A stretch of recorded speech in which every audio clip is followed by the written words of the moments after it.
Pronto. Aí, tá feito. Bonito. Que é isso? Isso aí é o Brasil. E para que serve?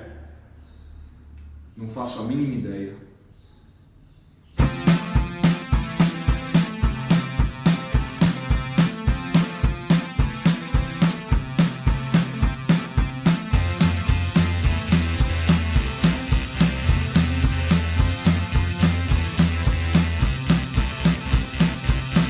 E na videoaula de hoje vamos falar um pouco aí sobre o projeto de colonização do Brasil.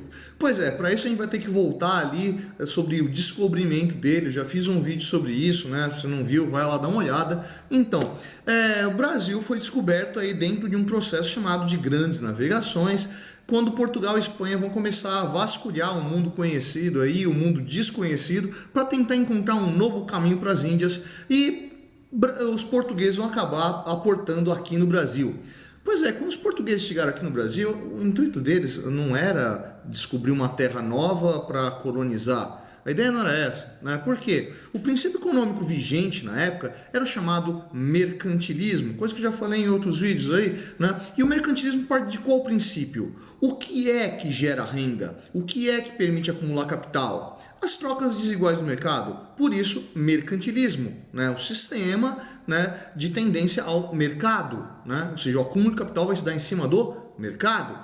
Pois é, quando o pessoal chegou aqui no Brasil, eles não encontraram muita coisa para negociar, não. Tá, o que tinha aqui? Não encontraram uma civilização com uma produção que pudesse ser negociada com Portugal. Eles encontraram índios aqui num estado que, na visão deles, era bastante selvagem, né? Então não tinha qualquer mercadoria, né? A não ser o pau-brasil, né? Que foi o primeiro objeto de exploração dessa terra. Mas o pau-brasil era apenas um complemento, porque para que serviu o Brasil? Os portugueses chegavam aqui, abasteciam seus navios e seguiam o caminho em direção às Índias, parando depois lá na África e indo no ponto final lá nas Índias. Pois é, aqui era muito mais um entreposto comercial.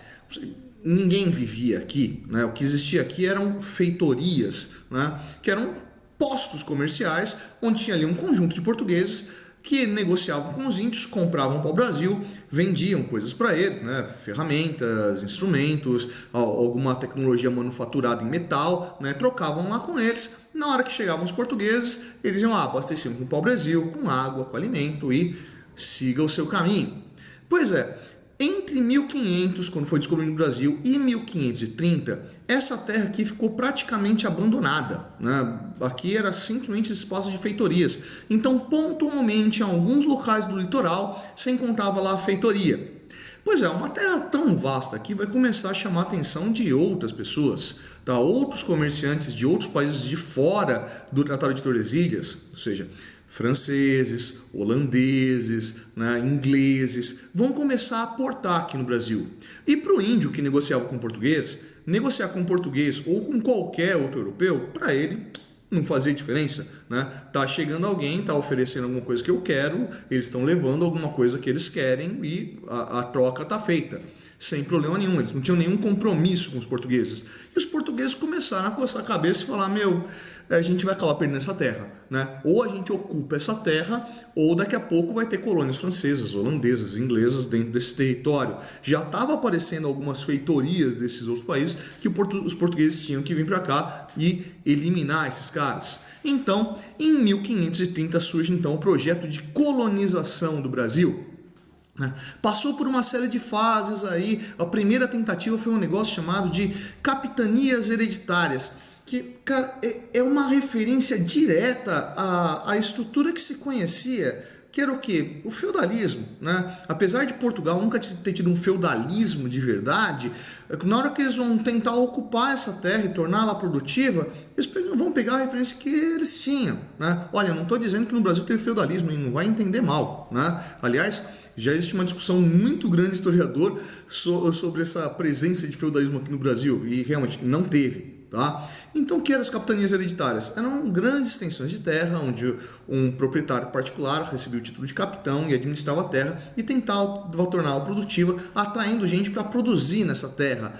Não funcionou muito bem, chegou ao estado dos governos gerais e até que se centralizou ali o estado numa capital, numa sede da colônia que ia ser Salvador. Mas vamos lá, vamos ver como é que ia funcionar a estrutura de produção e colonização da terra. Bom, essa estrutura que vai funcionar aqui vai partir do que a gente chama de colônia de exploração, né? Só para a gente ter a lógica disso aí. Existem basicamente dois tipos de colônia quando a gente está falando de colônias do século XVI. O que a gente chama de colônia de povoamento e o que a gente chama de colônia de exploração.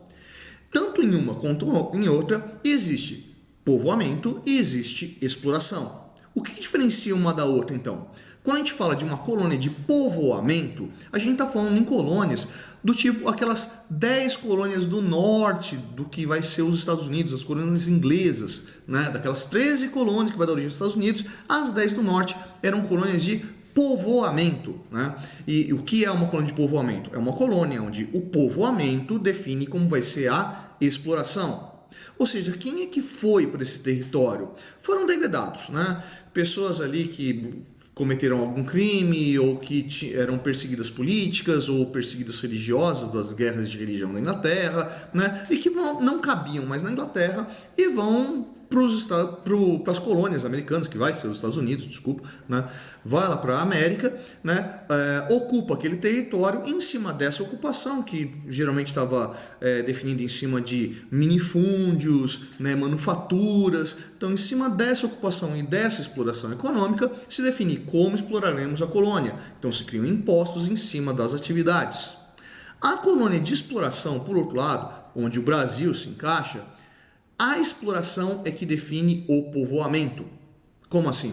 Na hora que chegaram para o Brasil, viram, o que é que tem no Brasil que a gente pode explorar? Ainda não tinha se encontrado minério precioso, ouro, diamante, qualquer coisa do gênero. Isso vai demorar um tempo para conseguir se encontrar.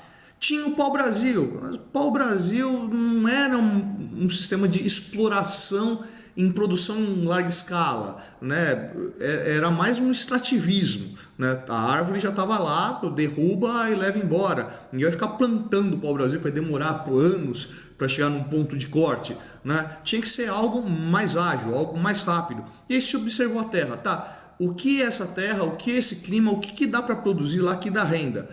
Dá para produzir cana-de-açúcar, né? A cana-de-açúcar, que não é uma planta nativa daqui, é uma planta asiática, né? Já tinha conhecimento dessa produção, já existia experiência com essa produção lá no Oriente. Então, cara, vamos trazer cana-de-açúcar para cá e vamos produzir aqui, joia? Essa produção é o que vai definir a população que vai ocupar, né? E como vai se definir essa população? A partir de um sistema de produção, né?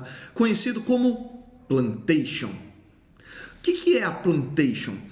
A tradução não precisa nem fazer, né? É plantação, né? Mas não é simplesmente um campo cultivável. A plantation é um sistema de exploração colonial que está sustentado em cima de 4 pilares: latifúndio, monocultura, produção para exportação e trabalho escravo.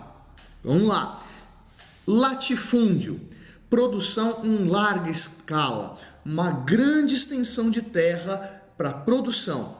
Monocultura, apenas um produto, no caso, cana-de-açúcar, para produzir açúcar.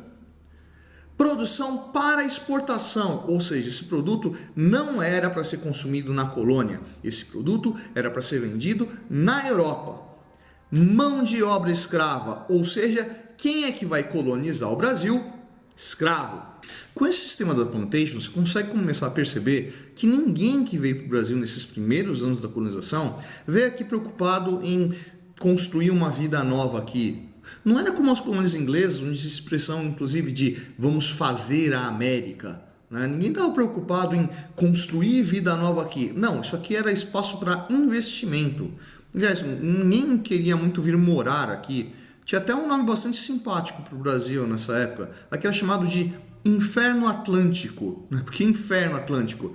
Animal selvagem, índio canibal, doenças esquisitas, calor dos trópicos e coisas do gênero, né? Aqui era a casa do demônio, né? Ninguém estava muito afim de vir para cá. Mas aqui existia uma grande fonte de renda que era a exploração do açúcar, Tá? Aliás, é a partir da colonização da América que vai começar a se criar o hábito de consumir açúcar da forma como a gente consome hoje. O que as pessoas usavam para adoçar comida, né, bebida, se usava geralmente mel, né? Porque não tinha uma produção em larga escala de açúcar. A partir da colonização da América, aí sim, uma produção em larga escala. E produzida por quem? Por escravos. E que escravos? Escravos negros africanos.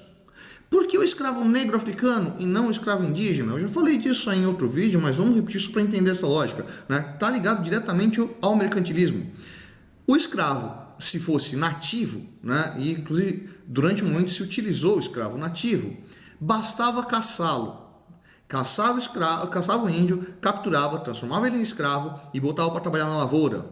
Quando se proíbe a escravidão dos índios, se obriga a se escravizar africanos, que estão do outro lado do Atlântico, que só vão chegar aqui através de um comércio português, que vai gerar uma renda através do chamado mercado triangular. Já que aqui é um espaço de produção, isso significa o quê? Quem que era a população que ia ficar aqui no Brasil? Majoritariamente escrava. O Brasil, no final, era um país negro nessa primeira fase da colonização, porque a massa da população aqui era composta de escravos. Existia ali o dono da terra, o latifundiário, alguns grupos de trabalhadores livres e escravo a dar com pau, tá? Isso é o que vai gerar a definição do que é o povoamento do Brasil. Um povoamento ligado diretamente à produção. Brasil não era terra para se fazer futuro. Brasil era terra para se fazer dinheiro. Essa é a lógica da colonização do século XVI, que é o que? A colônia serve para gerar superlucro. O que é o superlucro? É uma produção que gera um lucro que chega no limite de desestimular a produção. Através do pacto colonial que obrigava que o Brasil virasse toda a sua produção para um único consumidor, que era Portugal, isso gerava o quê? Bom, só Portugal consumia o açúcar brasileiro, isso quer dizer que Portugal definia o preço do açúcar. O único que fornecia produtos manufaturados para o Brasil era Portugal. Mesmo que o produto viesse da Inglaterra, por exemplo, quem vendia para o Brasil era Portugal. Então quem definia o preço dessa mercadoria vendida no Brasil era Portugal. Esse território era um território de exploração típico. Aqui só servia para gerar capital, não servia para se ocupar. Por isso, quem ocupa é o escravo. E aí, aprendeu mais essa? Curtiu a aula de hoje? Se curtiu, vai lá embaixo não curtir. Não curtiu, vai lá embaixo não discutir. Deixe sua dúvida, deixe sua opinião. Essa foi a Projeto Cetônio. Eu sou o professor Fábio e você, meu amigo, você deveria estar estudando.